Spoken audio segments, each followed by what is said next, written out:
This podcast is sponsored by nobody. Hey dudes, welcome to Splat from the Past, the only 80s themed horror sci-fi show where things can get totally radical. Now today, I am so excited because I have a bucket list guest that I've been wanting on here for 2 years now, and it's finally going to happen. The one, the only, Marcy Levy, aka Marcella Detroit. Need I say more? I mean, she is a Zelig in the history of rock and roll. I mean, she's had all these Zelig-like moments with her 4.5 octave range voice that I just love. I mean, come on. She played with Bob Seger, in the Back in 72 album, Eric Clapton on, several of his albums, and she even co-wrote and co-sang on Lay Down Sally with him. She duetted with Alice Cooper on Millie and Billy on his From the Inside album. Oh my God, she was even a guest at Heartland in the Sgt. Pepper's Lonely Hearts Club Band movie celebrating its 45th anniversary. And she was in Shakespears Sister. They had that big hit Stay, and that really beautiful video that they made for it. And we're going to talk about all that stuff today, and I just can't wait. It's going to be just so great. She's done so many great songs. Come and Follow Me for the Short Circuit soundtrack with Max Carl. I love that song. It's gotten me through so many dark times. Speaking of dark times, rest in peace, Alan Arkin, one of the greatest actors of all time, Academy Award winner, one of the early Second City guys. Oh my God, the In-Laws, Freebie and the Bean, Wait Until Dark, The Russians Are Coming, The Russians Are Coming, Edward Scissorhands, Jerky Boys, so many great movies he did. Rest in peace, Alan Arkin. It's the last interview for June summer. It was a late start due to moving to Modesto, but it's been fantastic. And it's also the last day of National Belly Button Day. Show a friend your belly button. Show it off in public. Post on social media. Don't be shy. That's where we begin. Where we came from. Are you an innie, outie, or in-betweenie? So yeah, here is my interview with Marcy Levy, aka Marcella Detroit.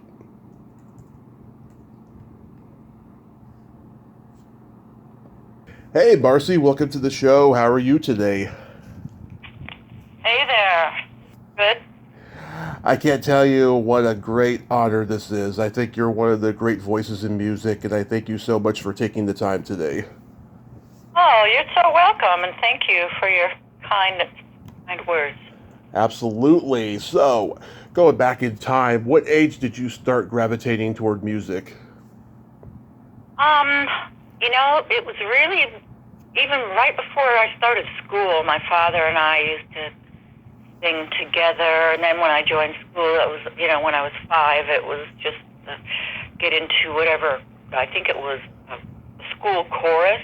We joined kindergarten, and I really haven't stopped. And then it was like, choirs and duos and trios and quartets, quintets, and I started playing violin when I was 7. And I just loved music, and there was always a radio on in our house, and it was just something that was like second nature to me. I was drawn to it immediately, and it was always encouraged by my parents too. And my father used to take me to concerts, bought me the Nutcracker Suite, which was one of my favorites because I saw Fantasia, of course. Yeah. But yeah, I mean, I just loved it. Loved it. Yeah, do you remember the first concert you ever went to? When I was 8 and I was still playing violin, my father took me to see the late great Isaac Stern. Mm-hmm. Of course, I was blown away by that experience. But then, when I was 12, I got permission from my parents to go see the Beatles. So, they came to Detroit in, I believe it was in '64, and they played at this place called Olympia Stadium, and there were just 15,000 screaming girls, and all I wanted to do was hear the Beatles. I was such a huge fan, but all I heard was, I was so mad. I just remember, I can literally remember myself sitting in the balcony just saying to myself, to all these girls, shut up, say, what they're singing is, oh my God, it was so incredible to just see them right there and not be able to hear anything over the din of their screams. It was really annoying. But I was really honored and so excited to be there. Yeah. Oh my God, that's amazing. Do you remember the first album you ever bought with your own money?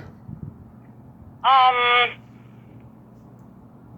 bought a lot of singles, like when I was growing up, obviously in the 60s. I bought Beach Boys and Leslie Gore, and of course all the Motown stuff. Of course.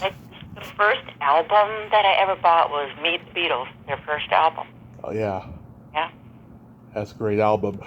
So did you start playing guitar and writing songs that early on as well? I had a kind of a knack for poetry. Like my mom saved this really cute poem that I wrote about Thanksgiving and turkeys and stuff. But I had a knack for poetry. I really loved that. But when I was around 11, my dad bought me an electric guitar and an amp. And it was a Japanese brand of guitar, which I don't even know if it exists anymore. It's called Kenora. I did some research on them, and I don't think they even exist anymore. But he bought me that, and I started writing songs when I was about 12. Mm-hmm. I was away at summer camp, and I wrote one of my very first songs. Do you remember what it was called? Huh? Do you remember what it was called? Yeah, it was called, let me see, what was the title? I remember the song. I think it was just called Wondering Where Can My Guy Be? Or I Sit Alone and Watch the Rain, Just Wondering Where Can My Guy Be? It was like me pining for, a boyfriend, really. Yeah. I wanted a boyfriend. And there was this guy that I kind of liked at this camp. But he didn't really, it was not a reciprocal thing. So I just, took my guitar and in my little dorm kind of tent cabin area, and I just started writing while the rain was slowly coming down. There was this beautiful summer drizzle happening, and I just started writing and really haven't stopped then. My guitar, before the electric guitar, I had a 12-string, which my father also bought me, and I loved that so much because 12-string sounds like a symphony almost. It's so big and full, and whenever I would feel bad, at 12 I was already starting to go through, the hormonal changes, and some stuff was going on in my life, and I used to lock myself in my room, just play my guitar for an hour or two, and it would always make me feel so much better. Guitar, some people say, well, guitar is not my therapy. Well, guess what? Yeah. It was my therapy, and it really helped me go through some difficult times, and it still does. Oh, that's awesome. Yeah. I mean, I think most musicians, when they start early on, they do it to get a boyfriend or a girlfriend, and then when they figure out they can actually make a living at it, then they keep doing it. Right. Yeah, exactly. That's, for me, it was just music was such a comfort to me. It always made me feel so good. And I came out of a really bad physically abusive relationship when I was about 18, and at that point I was already singing in school shows and singing at this I was a hippie, so I was singing at this hippie park all the time with friends and stuff, and I remember vividly sitting in this park in Detroit and playing my guitar. I was on my own, and it was a beautiful sunny day, and I had this epiphany, and I just remember looking up at the sky and saying, I love playing so much, and I made a conscious decision. This is what I'm going to do for the rest of my life. And then I made that decision. I put my name in an ad on a local radio station called FM station called WABX. Russ Gibb was the host. He was very well known at the time, and I just put in a wanted ad girl singer looking for blues band. And, that's how I started, really professionally. And I just wanted to do it because I wasn't looking for fame. Mm-hmm. I really didn't know what was going to happen. I just knew that it brought me so much joy, comfort, that that's what I wanted to do. And I just focused all of my energy on it. And then things started happening for me. Wow, I know now it's a lot harder with the internet, but back then, I mean, everything was a little bit more contained. Everybody knew each other, everybody kind of gave each other a chance back then. Yeah, but, it was never easy. I guess, I got lucky, and I had, I did have a talent for it. Otherwise, people wouldn't have given me a chance. But I was just like really focused. I was like a horse with blinders. This is what I'm doing. I don't care, what anybody says. I'm doing this, and I started out small. Yeah. Out playing in clubs. I remember this one club in Detroit. A pianist hired me, and we were in this club. And all of a sudden, somebody came in with a gun. It was like in a really bad part of Detroit. Ooh. But, it was scary, and we were doing like old standards, like the look of love, and things like that. And this guy comes in with a gun, and all of a sudden, everybody's like, "Duck!" So I got behind the piano, and then I said to the guy after that experience, I said, "You know what? I quit." And he said, "Oh, you'll never do anything anyway." And I'm like, "Okay, watch me." But that's how I started. Everybody, starts somewhere, whether it's at school, at a park, playing for friends. And then I started doing, weddings. And then I got into this band called Julia in Detroit, and we were hired by Bob Seger to back him up. And then I ended up touring all over the States with Bob, and he fired them and the rhythm section and hired these guys from Oklahoma.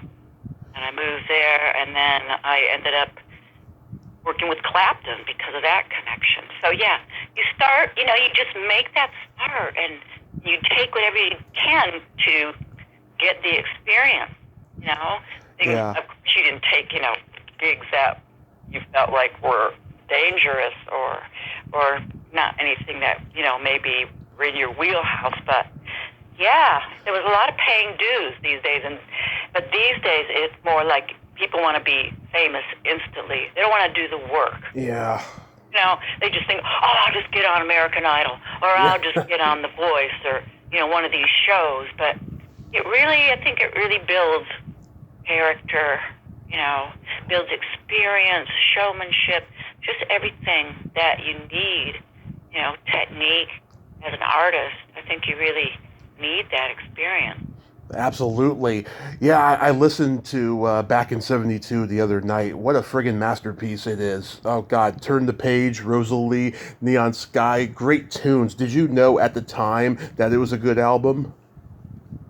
All I knew was that I was so happy he's singing with Bob Seger. I grew up listening to his stuff like Ramblin' Gamblin' Man and 2+2. Yeah. All those songs. So it was a great experience, and I feel like my voice was very featured on Rosalie. It really stuck out. And she was a highly lauded DJ in the Detroit area on a station called CKLW, and she and Bob were like really good friends, and she was a big supporter of him, so it was really great to be on that album. I had you never know what's going to fly. Yeah. Middle of it. Times you think, oh man, this is the greatest thing I've ever done or I've ever been involved in, and then absolutely zippo nada happens. Right? Right. I love it anyway, but with Bob, I loved working with him, and I really learned a lot, and working with that album was fantastic. On that album was fantastic. So I had hopes that it was going to be successful, and it was. Yeah, what was the tour like with him? Oh, well, there were many tours with Bob. Yeah. I mean, like what we did with Julia for several months with Bob, all over like the South and the Southeast. A lot of dates in Florida. We didn't really come out west very much. I think the furthest west we got was Colorado. He was really big on the East Coast and the South. it was hard. We were in a Winnebago I was in a Winnebago with let me see, how many other guys? Well, it was the rhythm section, so it's Dick and Jamie, Tulsa, and then there was this wild Colombian percussionist named Sergio Pastora, and there was a friend of mine named Luke Smith on backing vocals, and then Drew Abbott on guitar, and Bob. So there were I think that's everybody. There was 6 of us, and it was pretty small Winnebago. It wasn't one of those big, long luxury buses. But with Julia, we would travel. We traveled the first time on a station wagon with the whole band. There were 6 of us and Bob, and that was really, hard. Yeah. Driving 24 hours, to get down to Florida, and then traveling from there to other areas, close to Florida, like Alabama and stuff. But it was all fun, it was all part of the learning experience. And in fact, working with Julia and backing Bob, we were on a few festivals with Leonard Skinner and some clubs with them, and I remember becoming really good friends. I was dating Leonard Skinner's, is their manager, road manager. Yeah, they were really cool, really nice guys, and always got the crowd going. Wow. And so you get to work with Eric Clapton, and you co-wrote songs with him and everything. Did you two just have this instant chemistry bond from the moment you met him? Yeah, Eric's very shy, and so am I. I'm really naturally kind of introverted, very sensitive, and he is too. So it was initially when I joined Eric's band. Previously, working with my friends Jamie and Dick, they invited me to move to Tulsa after I left Seger's band. That was in around 73, early 73, and they said, come and move to Tulsa. So I did, and we were like the big fish in the little pond. Everybody was coming in to sit in with us, like people from the Gap Band, and J.J. Cale, and then Carl Radle from Derek and the Dominoes. And that's how we connected with Eric. And so when Eric was looking for a new band, and I should say Leon Russell, he was coming in to see us too. And I loved Leon, and I wanted to work with him. That was on my list of things to do. I just interviewed his former girlfriend, Miss Odell. Oh, okay. Yeah, she's an interesting person. Really? Yeah. So I know you've told this story a million times, but what was the origin behind Lay Down Sally? Okay, well, I was leading to that, so the guys in Tulsa, through Carl Radle, who was our mentor and the bass player with Derek and the Dominoes, Eric was looking for a new band, and Carl said, come and check us out. So he came to Tulsa, wanted to hire us all, but I already committed to working with Leon. But anyway, after that ended, and my work with Leon was incredible because I always wanted to be the featured, I always wanted to sing with him, but then I was the featured singer on his tour with Leon, and that was like a whole other incredible lifelong goal that I had achieved, and I was so happy. But okay, long story short, moving forward to working with Eric, there was a mutual respect with him. And initially, when I started working with him, Dick Sims, a keyboard player from Tulsa, and I had written a song that Eric really liked, and it was on the first the No Reasons to Cry album called Hungry. And that was the first song of mine that he had done. And then when we were in the studio working on that album, he started writing this music for Innocent Times. And I came up with the lyric, the title and the lyric. So that was my first experience. So a few years later, when we were doing the Slow Hand album, what would become Slow Hand, we were in the studio in London, this iconic studio called Olympic. Right. And he just said to me, hey, Marcy, I want to write a song called Lay Down Sally. And I've been teaching a master class lately about writing, but the title has like a rhythm to it, Oh, yeah. like a cadence. it has this kind of time to it, and it immediately evoked that melody.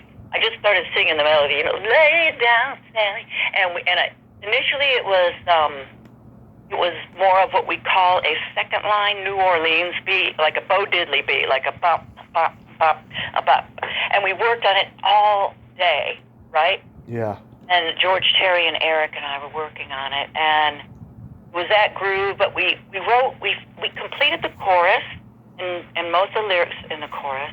Then after 5 hours, we really couldn't come up with a verse that sounded good. So suddenly, the keyboard player had left. Dick went back to the hotel to get something, and Eric started playing the groove, more like J.J. Cale groove. And then it all came together. Glenn Johns, who was producing it, was like, okay, this sounds great. Everybody get behind your instruments. I'm going to record this right now. So we laid down the track. I'm even playing Wurlitzer on the song because the keyboard player, Vic, had left. So I've got this really simplistic part that I'm playing. But everybody, Jamie came up with the most amazing drum groove, and of course Carl was always brilliant, and Eric and George had this really cool interchange of these guitar parts that meshed perfectly together. And once that was done, Eric said to me, all right, go back to the hotel tonight and write the lyrics. So I did that and came back the next day with the lyric, and we recorded. I had to kind of take on the persona of being a guy trying to get a girl too. Yeah. So I'm sorry, ladies, but, that was my job. That was my mission. Yeah. I heard he said he wanted, the counterbalance between it being like British rock sounding and Southern country sounding, Yeah, what were you saying about Lay Down Sally? About Lay Down Sally, yeah. Yeah, I think it had that. Well, Eric was kind of into that, but he loved the Tulsa sound, so it was a perfect combination of the Tulsa sound and a little bit rock and like a little bit of mix of, Cale, who like personified the Tulsa sound, and some of the old greats like Bo Diddley and oh God, who was the artist? Just think of. Well, he did. What is that song that he did with these hand jive? It was a combination of all that stuff kind of put into one, all that music. So Willie and the Hand Jive, yeah. Yeah. The Core is a great song. Was it always intended to be an 8-minute song? Huh? The Core? Oh. The Core basically came about because during the same sessions for Slow Hand, we were just in the studio in those days. He didn't really have much prepared. You just go in and hope that you came up with something on the spot. And Eric started playing that riff, and everybody came up with their really cool, iconic parts, like the drum groove in that. I think is absolutely hellacious. It's so cool. The way it does that halftime breakdown and right up in the chorus is just, I don't know. I'd never heard anything quite like it before. And Dick's organ part was really cool, and everybody playing on it was so great. It was just a jam, right? But as they were in there recording it, I came up with this idea about being alive and how wonderful it was to be alive, and all of the experience of and all the emotion that we go through as human beings, and how it feels, and being grateful for it all. So, yeah. Did you ask, had it been destined to be a single, or, I'm sorry, I didn't really catch the first part of your question. Yeah, was it always intended to be an 8-minute song? Because it sounds like it could be like, a 3-minute pop hit at a disco club or something. Yeah, I don't know, man. Like I said, it started as a jam. And so when it was recorded, they didn't do any editing, obviously, because what is it, like 9 minutes? Yeah, like 8.5. Yeah, it's very long, and then they got Mel Collins to come in and put the sax solo on it, and of course Eric's solos, and yeah, it worked. In those days you could do stuff like that, and of course if you're Eric Clapton, you can really do whatever you want. But it works. I still think it works, and it was a thrill, really a thrill. And I'll tell you what, there's one line that I used that really happened. A few things that were, I like to write autobiographically, but I was staying in this hotel during the recording of it. And every night at midnight, this alarm would go off. Just as you're like trying to chill out and relax, this fire alarm would go off. It was like a test, which used to irk me to no end, right? Yeah. But I use it in the song. In the second verse, I say, because every day a fire alarm is deafening the silence all around me, like reminding me that I'm alive, reminding me that deep down at my core, I'm alive and I'm burning. It's like burning in here. So I use that in the song, and it was, you find things that might irk you also might serve as inspiration, and I use that a lot in my writing. I'm so proud of that song. I absolutely love it. It's one of my favorite songs I've ever written. Yeah, it's just a fantastic song. I also like "Roll It." Is that a song about marijuana? Oh, actually, no. It was, that started out as a jam. They were all in there in the live room recording on the same. I think it was a different album. Yeah, it was a different album. They were all in there, and I was just in the control room listening. And it sounded to me like, oh man, this is like the essence of, it's rock and roll, Yeah. Roll it, rock it. It's like, turn it on, just turn that on. Turn on that groove, turn on, Yeah. that vibe. And I was just going with it. And that's really what it's about. But you could use it to roll joints too, of course. Yeah. That's your POC. Tell me about working with the wonderful Yvonne Elliman. Oh God, Yvonne. Well, at first it was kind of difficult because she had already been working with Eric and the band. They did a 461 Ocean Boulevard, and it was hugely successful. Like it was his big comeback, and I had met her a few times. I came to see them on tour when I wasn't working with Leon, and then I was asked to join the band. So when I was asked, and of course my friends, the drummer Jamie Oldaker and Dick Sims, the keyboard player, and Carl, they all wanted me in the band, but I'm not so sure Yvonne did at first. She was really nice to me always, but yeah, we had such a great blend that we just became, after we realized it and got over it, that, oh God, here we are, we're put together. Okay, I think it was just such an unusual, but such a perfect blend. Our voices, even though they're so different, the timbre, everything about them, they just worked so well together. I mean, I loved working with her. Her guitar playing, her voice, her stage presence, and we became dear friends. And I'm really grateful that we worked together. It was an incredible experience. Unfortunately, it only lasted for maybe like 2 years, and then she went off to do, incredible things, working with, on Saturday Night Fever and having her huge hit. Took a completely different direction, but yeah, tremendous voice, tremendous talent.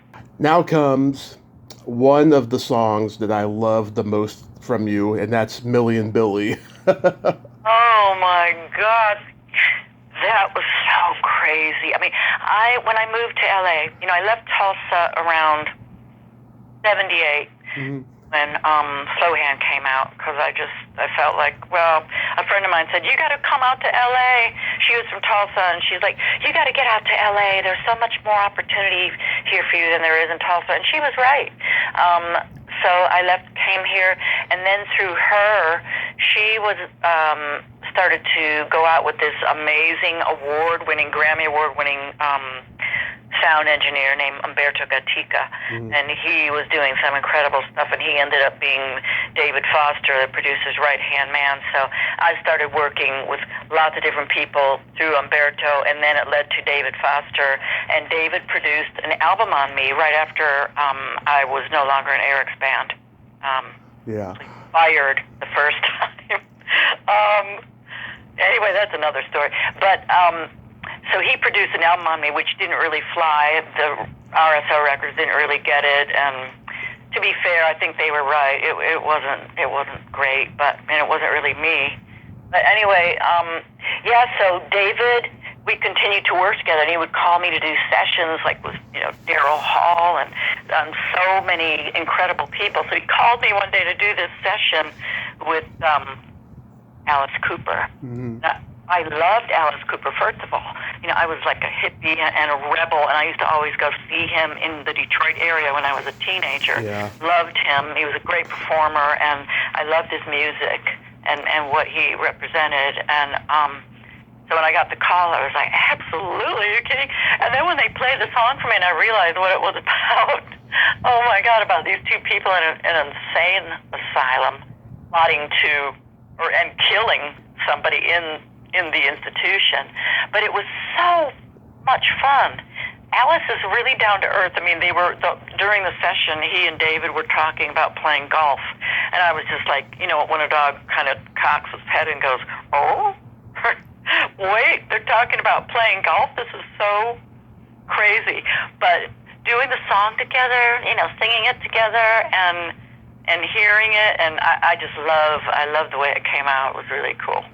Yeah, I'm a huge fan of Alice. I have all his songs and lyrics memorized. I saw him in 2000. He was my first, real concert I went to. What a showman that guy is. And, he's still out there doing it. Yeah, I just love the darkness of the song and the whole album from the inside. Did you guys laugh a lot during recording because the lyrics were so macabre and funny? Well, yeah, it was, of course I didn't want to laugh at it because, he was serious. He was actually, correlated to something that he had recently gone through, which I only read about at the time. He had recently gone through, his own kind of addiction and being, I think he was getting treatment for it. But while he was getting treatment, he wrote that song and several other songs for the album. So it was, partly fictitious, but partly, from his own personal experience.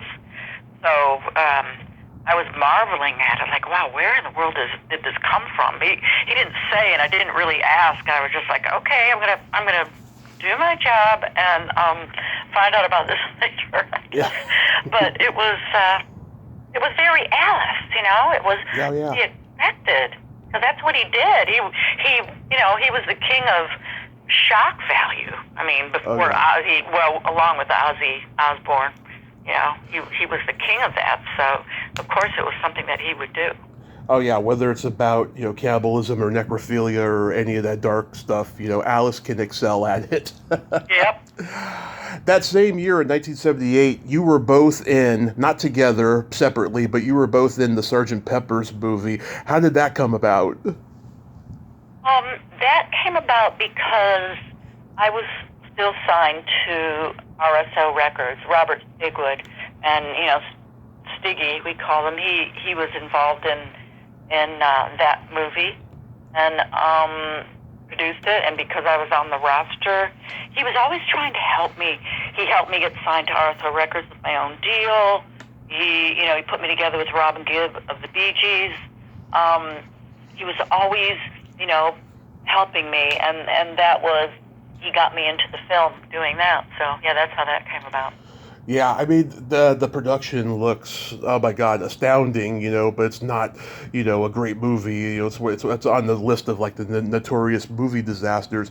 But Michael Schultz directed it, a legend. Do you remember anything about him? No, not really.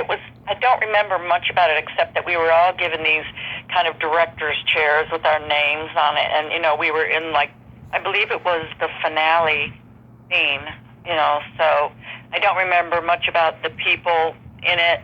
I just remember there were a lot of people there, and it was a fun afternoon. But yeah. Oh yeah, George Burns, Steve Martin, a lot it was cool. A lot of people. Yeah, is that where you met Robin Gibb? No, I actually met him let's see, I think it was, they flew me to Long Island to meet Robin to work on a song that we did for the movie Times Square. And that's when I met Robin. It was just like, let's get you together to see if there's any kind of, vibe or something there that if you guys can work together. And that was Stigwood. He had faith in me, so he put me together with Robin. I went out there and we talked, and then he and his partner Blue Weaver came up with the song for Times Square, a song called Help Me, and that was released as a single. But that's when we met, working on that. Yeah, it's a great song. I was shocked to find out it only made number 50 on U.S. Billboard and not a top 10. Do you think it was timing, or do you think because Times Square, wasn't a box office hit? I don't know. I never know. I never know what's going to happen. Like I said earlier, you do stuff with your best intentions and you give it 1,000,000%, but it's up to I guess the music gods whether it works or not. Whether it gains any traction or not. I think it was a great song, and I was so honored to work with Robin. If you would have told me when I was a kid listening to the Bee Gees, to Oh Yeah, a Holiday, and all those really cool songs and words and just all those beautiful songs that I'd be working with him one day, I would just look at you and go, no, I can't even imagine. But he was a genius, absolute genius in every possible way. Great musician, great producer. I have no idea why it didn't happen. Maybe radio didn't like it. Maybe it was because of the movie. I mean, there's so many, hindsight 2020 things we can look at, but... Yeah. I heard you say in a previous interview you took acting classes for Milton Katselas. Yeah. Are you familiar with Milton? Oh, I've interviewed many of his students. Many. Really? Oh, yes. Sandra Curry, Carolina White, Gloria Gifford, Lisa Pescia, lots of people. Wow, Lisa's a good friend. I love Lisa. I love Lisa too. She's amazing. So were you looking to get into acting at that time?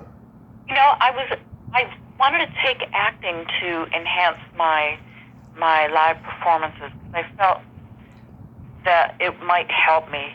It might help me connect more emotionally and not be so fearful, because I suffered from stage fright, and I wanted to learn how to possibly get a handle on that and use the emotionality of the song to connect to and focus more on that rather than, oh shit, there's people looking at me. Oh, I hope I don't mess up, and just stupid.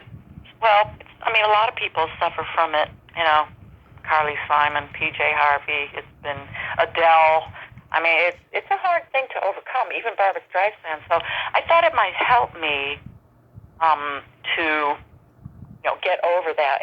But you know what? In the process, I'm like, God, I really like this.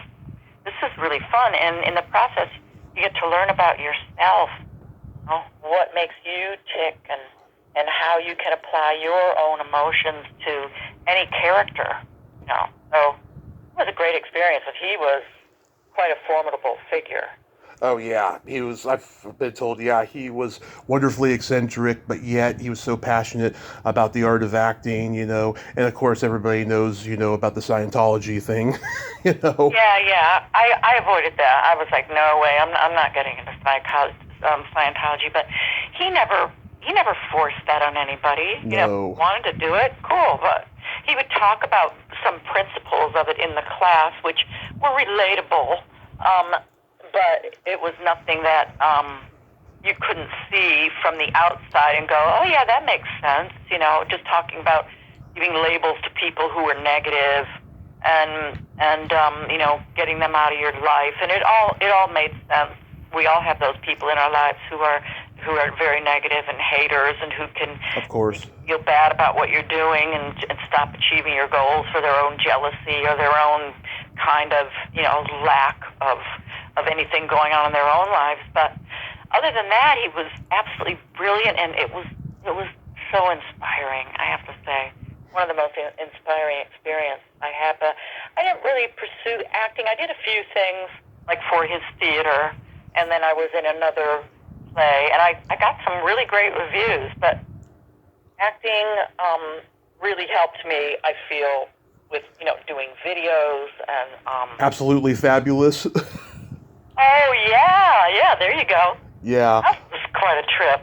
I used to watch that show when I was a kid. Yeah. Yeah, I used to see it on Comedy Central. Yeah, that was pretty funny. I didn't realize before, but you're singing backup on Johnny Lee's "Looking for Love." I'm singing backup on so many things, and that's so funny, because I was just talking about this guy last night, John Boylan, the producer who produced Linda Ronstadt. And Berlin. Yeah, aside from, all her major hits, he called me to do so many sessions, including Johnny Lee's "Looking for Love," and you can really hear my voice. Of course, I'm always like the high voice and everything, because that is my voice that seems to blend with everybody. But yeah, he called me to do that, Little River Band, Quarter Flash. So many projects, and all like incredibly successful. Everything that John did, he was with Epic Records. He was part of the team, and eventually he produced an album, my own album, in '82. It was released, simply called Marcella. Yeah. By me, Marcy Levy. John is a great producer, and I think he's still doing a little bit of that, but he's teaching now at a college in the LA area. Yeah, it was great working with him, and I did a lot with him, like constant calls with him. What did you sing with Quarter Flash? Their big hit. Oh, Heart in My Heart? Yeah, I'm on that. I'm singing backgrounds on that. Yeah, I had Marv on a couple years ago, Marv Ross. Oh, cool. Yeah, good guy. They just did their farewell concert. I believe it was around Christmas time or something up in Oregon where they live. And I heard it was a huge turnout. Huge. Oh, good. They were great. They were, yeah. He was cool. They were really nice people. Really nice. And John, was good friends with the Eagles, and he had Don Henley sing on a track on my album, and he was super cool. And, just such a pleasure to work with him. I love that cover you did of Jefferson Airplane's "Somebody to Love" for the American Pop soundtrack. It's so beautiful the way you do it, because you sound like Grace Slick, but you're making it your own. Yeah, well, hey, it's hard to do anything that Grace Slick has touched. I mean, what a voice. My voice is very different from hers, and I was a little concerned because I don't have the same kind of voice as her. So I was like, oh, man, I hope I can do this justice. But it was a thing for Ralph Bakshi, and it was like this animated thing, and it was great. I sang a few songs on that soundtrack, like the Leon Russell song, I believe, or was it a Dylan song? Don't think twice. You're all right. It's all right. Yeah, Dylan. Oh, yes. Yeah, I sang that, and that was really a great experience. Yeah, that was all in my session days when I first moved to LA. I just kept getting, I started out, and I was just, the calls never stopped.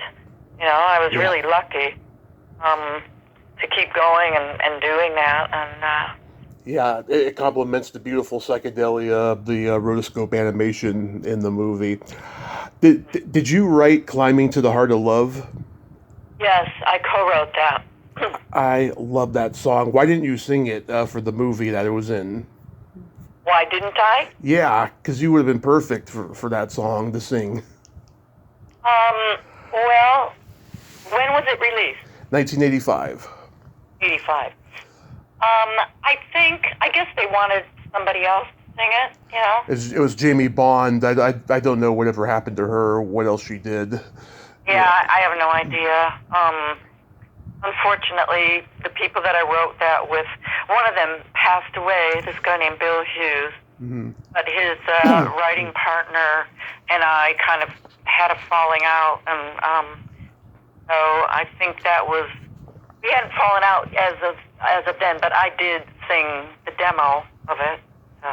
Oh, I hope that resurfaces someday. I'd love to hear it because, yeah, when they play it in a very pivotal scene in the movie when the teen angel reveals himself to his high school girlfriend and they fly off into their high school gym where they slow dance and that song's playing. It's just a beautiful, poignant song.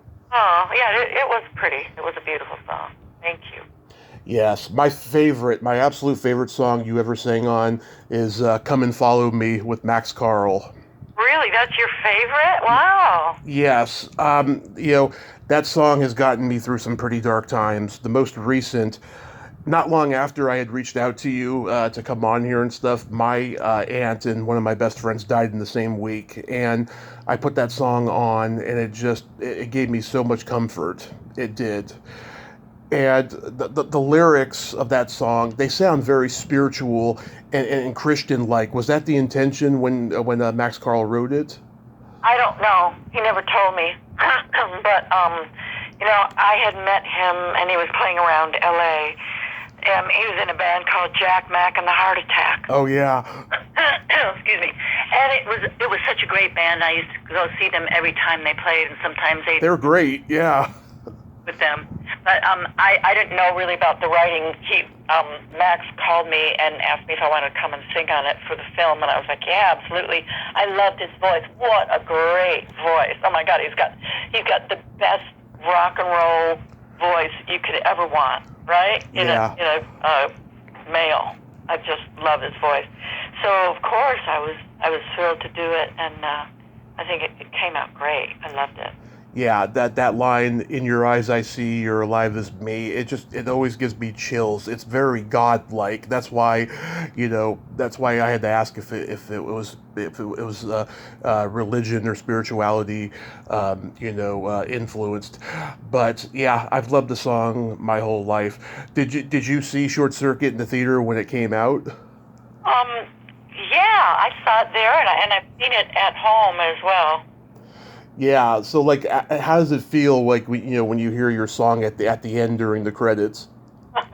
Well, it's wonderful.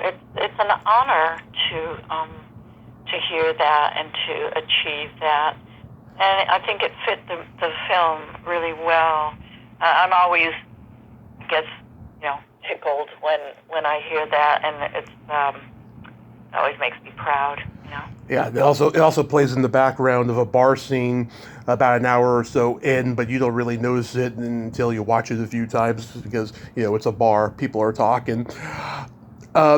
You knew what you were doing for Mac and Me. That's a nice little upbeat number for a bad movie. Yeah, I know that movie got panned, and even somebody recently said, "Oh man, why'd you do that terrible song?" I'm like, well. I didn't think it was terrible. I like it. Yeah. Excuse me. Oh, it's so smoggy in California. Sorry about that. It is. Yeah, it was a fun song. It was really fun, and I was happy to do it. I was a session singer. I was also pursuing my own music at the time, and always writing every day and writing my own songs and trying to get my own songs and films and doing my own albums and getting calls, so do what you do to survive. And yeah, I thought it was good. The movie, maybe not so much, but... Yeah. What's it like collaborating with Belinda Carlisle on Little Black Book? Well, that was great, and it was, at the time I was very pregnant, and I was in Shakespears Sister, and we were writing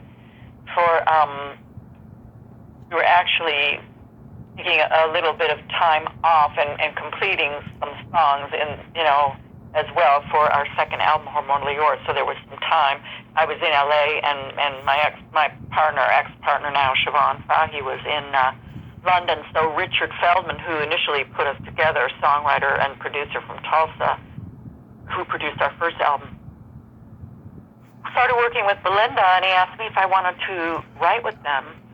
So we got together one day and started shooting ideas around, and came up with that, and it worked really great. Belinda was wonderful to work with, and I always like, when I'm working with an artist, I really like to kind of initially pick their brain and see what's on their mind. Because I think if you're talking about something that's current or something that the artist really cares about, it's going to be more believable.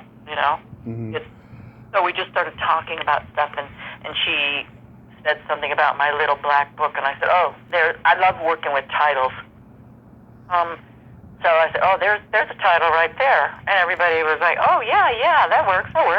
So we just kind of worked around that and made it all, it's your mission to kind of make it all make sense and make a 3-minute masterpiece out of it. So it was great. She's great, and now she's done an amazing album. And oh, yeah. That's full.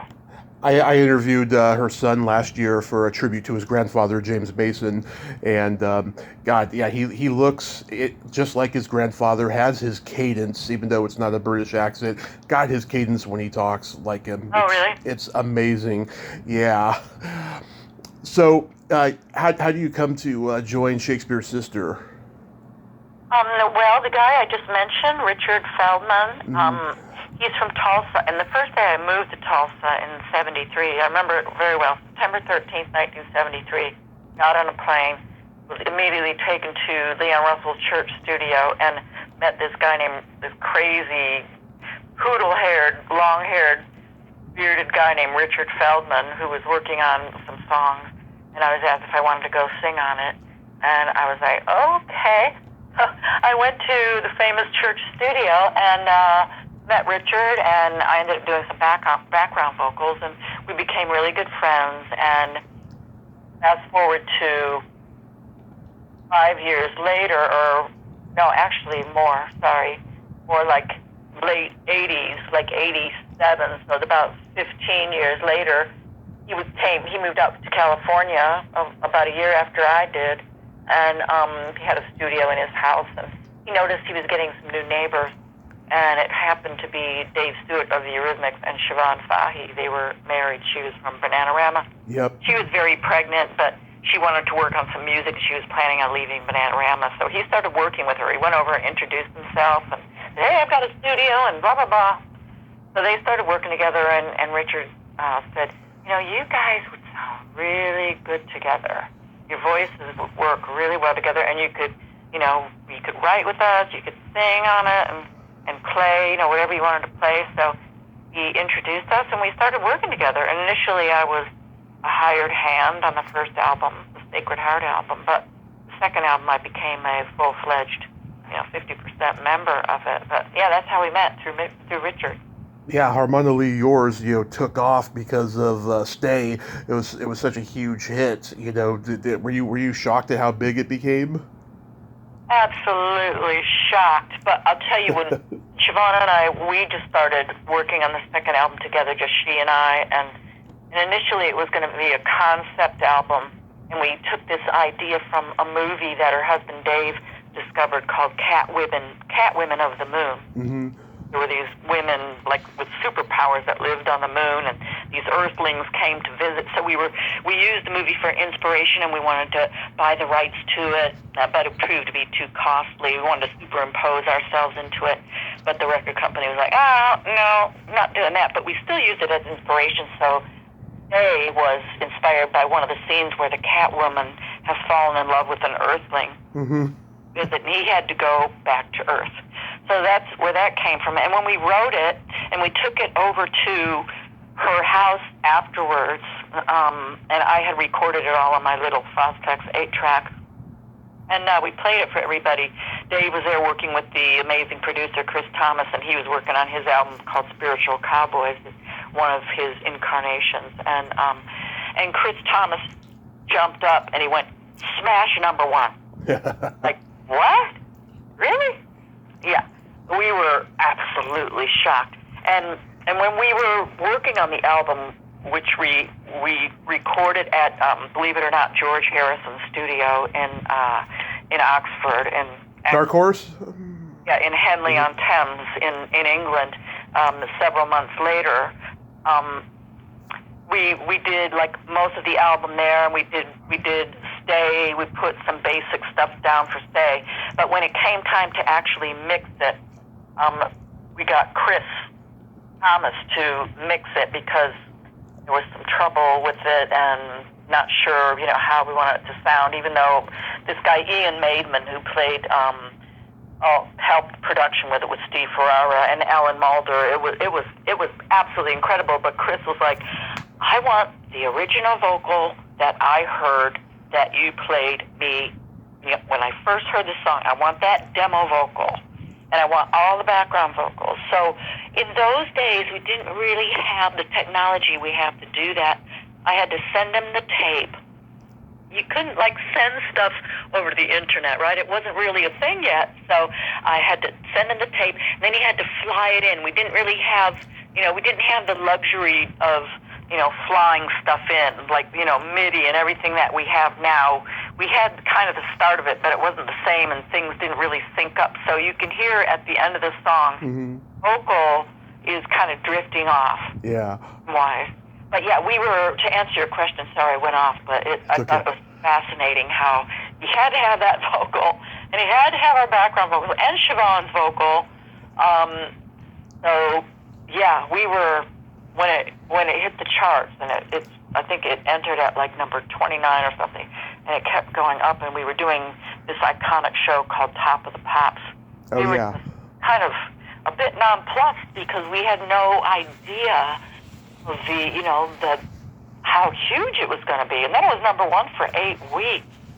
It was almost embarrassing in a way, oh my God, it's number one again.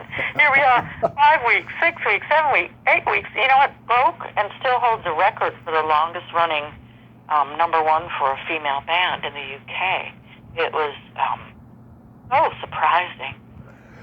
Yeah, and I love that elaborate music video. I mean, oh my God, it looks like it was just well prepared, well thought out. Does anything stand out about making it?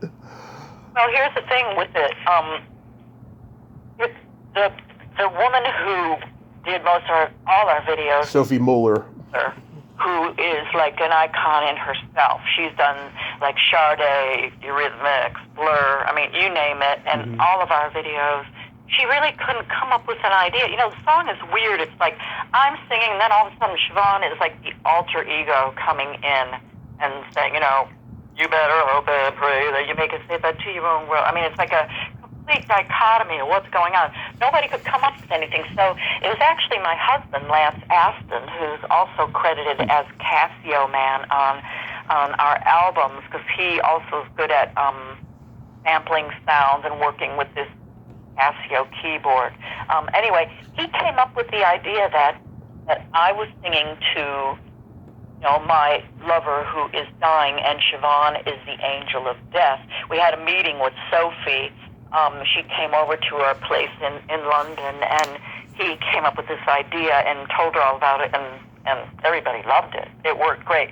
And of course, and then Lance became the first AD on the film shoot, but there was a lot of filming of me, because I'm singing most of the song, and then apparently Siobhan was getting really drunk. So by the time she got to do her part, she was pretty toasted on vodka, but she did a great job. It was so perfect for the song, and Sophie, her directing was always so good, and her art department created such an incredible setting, where we're on this space station on the moon, and you can, where I'm singing to my earthling lover, which is not really, it's kind of intimated, as per the initial idea and impetus and inspiration of the song. But, and just all the comets flying around in the background. I mean, I just love it. It's so atmospheric. And yeah, so Saban described her look as space-age Susie Quattro with a little bit of European art. Yeah, that works. When you reunited with her in 2019 for Right Again, how did that feel to be working with her again? Did all the, the synchronicities of the past come back? Yeah, initially it was let's just have a chat and, see if we can find it was pretty acrimonious between us.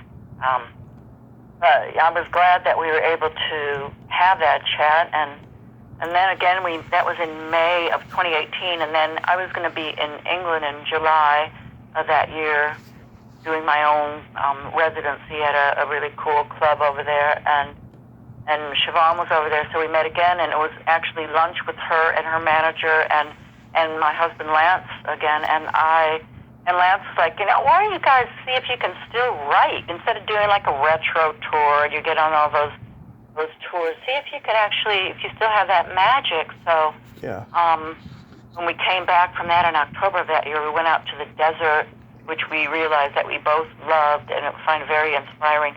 And wrote the first song we wrote was All the Queen's Horses from our Ride Again EP, and it was great. And Siobhan got she is like a force of nature when she wants to get something done. Yeah. There's no stopping her. So she got this great producer, Nick Launay, who is, I worked with him before with Clapton, unwittingly knowing, that we had this connection before, working with Eric on the Behind the Sun album. But then he became a producer in his own right, and he worked with Iggy Pop and loads of incredible people. So Nick heard the song and loved it, and ended up producing our EP. Did a great job. So that was good. I'm glad we got to sort out our differences and work together and release a few new things, and it made the fans happy, and we got to resolve some stuff, and yeah, it was good. Oh, that's great. So what do you got going on these days? Well, the pandemic hit pretty hard. I released, and during the pandemic, when it started, the only way I felt I could really deal with it was to be creative.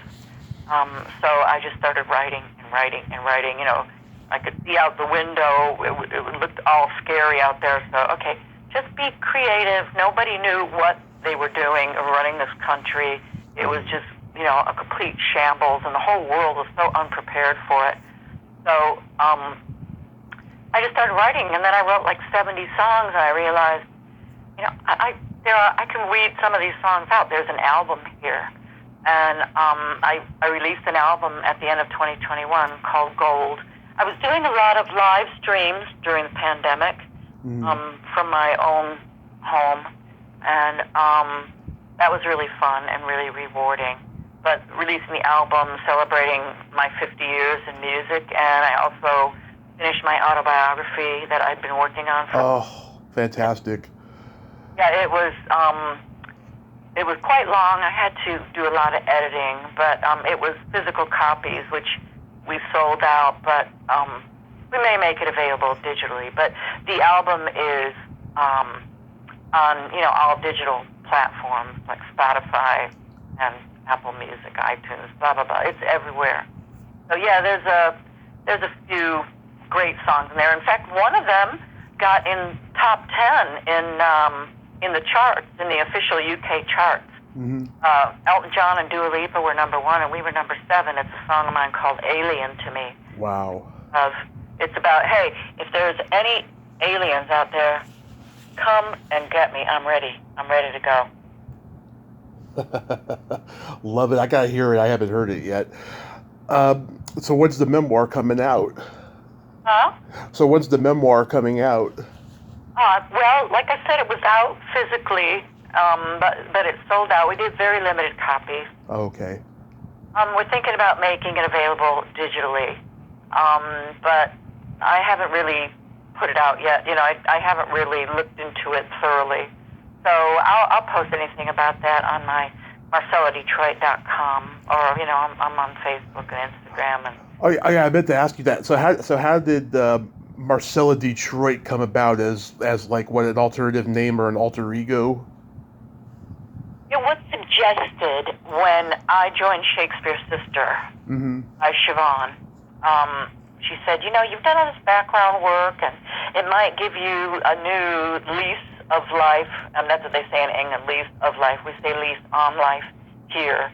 It might kind of give you a step away from being just a background singer to being a viable artist, to change your name. And my name Marcella, that is my my birth name, and that was the name of my album I did with John Boylan. So I just thought, well, I'll use Marcella, and we went through a few last names, and then I was like, well, I'm from Detroit, so why not Detroit? And yeah, that's how it came about. And I think it was good. Sometimes I feel like, well, I think it's a great stage name, but Marcy Levy is the girl next door. You know, I am her. I was Marcella Detroit. I am both of those people.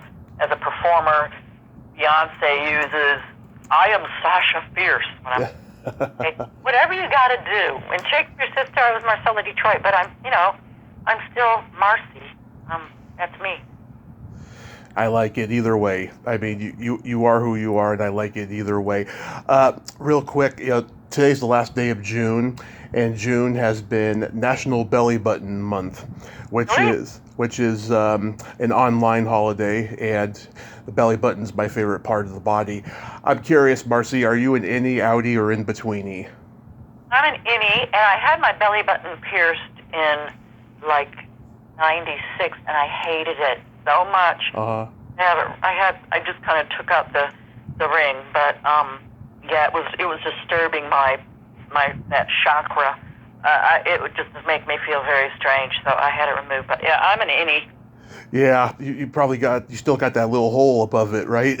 Yeah, it's still there. Yeah, I know some people, they stopped wearing a ring, and that hole is there forever. They're like, damn it, why did I do that? Yeah, I don't really mind. It's not something anyone sees, really that much, and I don't really care. My husband doesn't mind it, so if he doesn't mind it, I'm good. I'm not wearing midriff tops these days. Yeah, I'm an innie as well. Well, Marcy, I can't tell you what an honor this has been. I'm going to go cry after we hang up because dreams really do come true. And I'm so glad that you're still out there doing what you love and what you're good at. I hope you have a great summer and be safe out there. Yeah, thank you, too. And, I'm still writing, and in fact, I think I wrote one of the best songs I've written in a long time recently. I'm really taking my time developing it and recording it. So there's more to come, and I'm really excited, and I'm honored and grateful that I get to do what I do. And it was a real pleasure talking to you, Tommy. Thank you. Thank you so much. Have a great day. You too. Happy summer. Happy summer. Bye-bye. Bye. Well, there you have it. Marcy Levy, not Levy. I'm so sorry I said Levy at the beginning. What a sweet lady she is, huh? Oh my God, I can't believe it. She's my favorite singer in the world, one of the top 3, and I got to talk to her today. I'm so lucky. Oh my God, go check out her wide body of work in music. That is so friggin' awesome. Well, until next time, this is Tommy Throwback Kovac saying, there's no shame in living in the past because the present sucks. Later, dudes.